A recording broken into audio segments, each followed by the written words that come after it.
Today we're going to be answering questions from UC and MMC Discord servers. Yeah, let's get started. I'm not gonna lie, this Discord needs a bit of fucking moderation, because what are they even talking about here?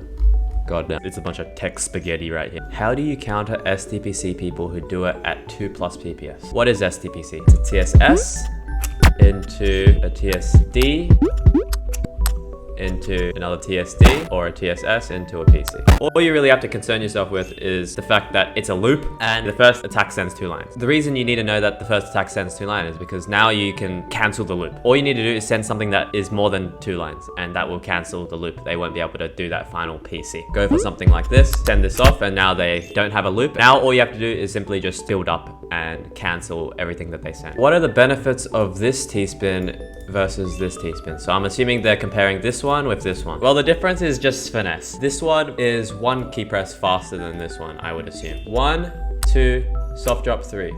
Oh, well, I guess that's 4. For the other one, it's rotate. So that's 1, 2, 3, 4, 5.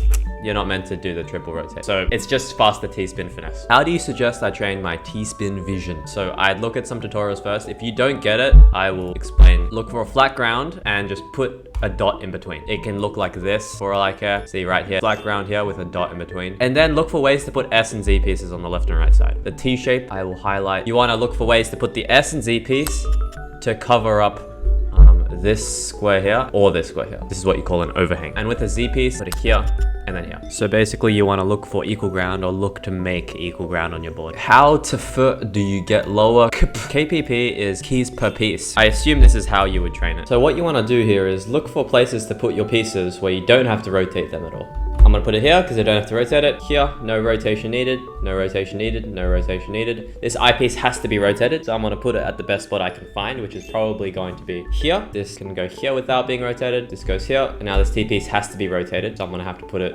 over here. This piece has to be rotated, so I'm gonna put it here, and we just keep on going. Sometimes you'll be forced to rotate your pieces, but you want to try and prioritize the places where you don't have to rotate. So how do you get better at this? You want to practice it, and you also want to try and look ahead. Look at my J piece, which is coming after, and I want to put this T piece in a place where I don't have to rotate it. So I wouldn't put it here because now my J piece has to rotate. I'd put it here because now I can put my J piece here. How do you skim?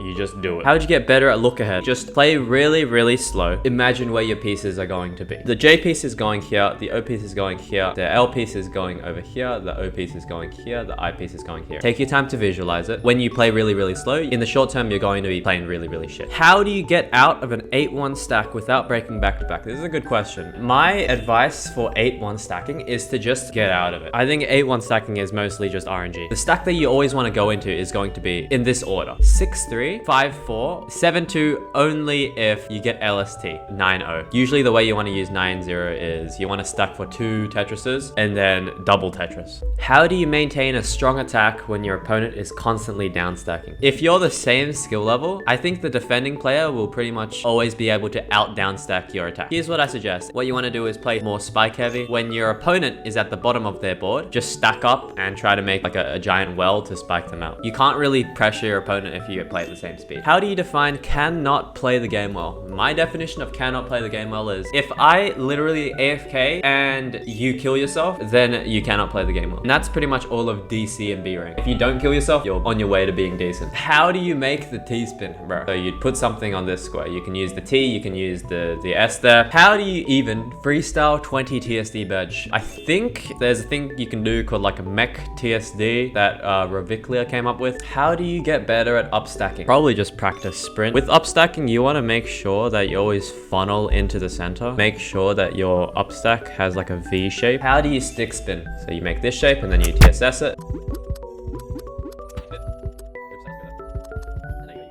C-spin at the very end. How do you do an okay. How do you counter 4-wide and stick? Well, stick I already explained. You can counter 4-wide by 4-widing. You can counter 4-wide by PCing. You can counter 4-wide by STPCing. You can counter 4-wide with any loop. You can counter 4-wide by just upstacking at the start of the game. The only thing you can't do is TKI, because chances are their 4-wide is going to be faster than your TKI because you are trash at the fucking game. How do you counter 1-wide players? I'm gonna hope that question is a joke. Let's go next. Bro, in a looking for advice channel, there's a fuck ton of people just just talking about their horse shit. Okay, what does macro mean? Just decision making in the middle of a game. What's the point of learning finesse if you don't know how to stack to be able to utilize the finesse? If you learn finesse, you can just play faster. That's it. You can't not benefit from learning finesse. I don't give a shit how bad you are at stacking. It will just make you better.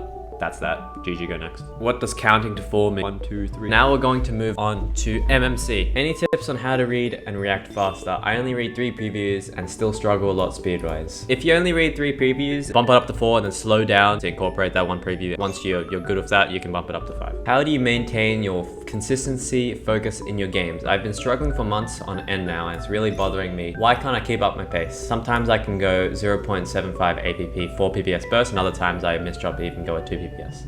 Focus, like you can't focus on the game. Like, is there a Disney Channel on the second monitor? I mean, if you play at 4 PPS burst but also play at 2 PPS, I reckon you just play at 3 PPS. You can probably do that consistently. Something in piano as well, you don't want to be tensing your hand. And the same thing with your fingers, you don't want to be tensing your fingers because that will make you play at 2 PPS. So make sure your hand ergonomics are actually resting well. How do you keep a stack like the most general? I don't know, man, just stack flat. How do you reduce the amount of times you misdrop? If you really want to reduce the amount of times you misdrop, don't play at your peak, play somewhere below that. Otherwise, I think if you're playing at your peak, that's completely fine because you're practicing playing that peak PPS. How do you learn to 3-6 stack Orz's guide? How much do you think top players would benefit from additional previews? Probably a little bit. I'm sorry, but how do you Tspin? I know it involves the T-piece. Well, you are not wrong there. It does involve the T-piece. Okay, that's gonna be it. Thanks for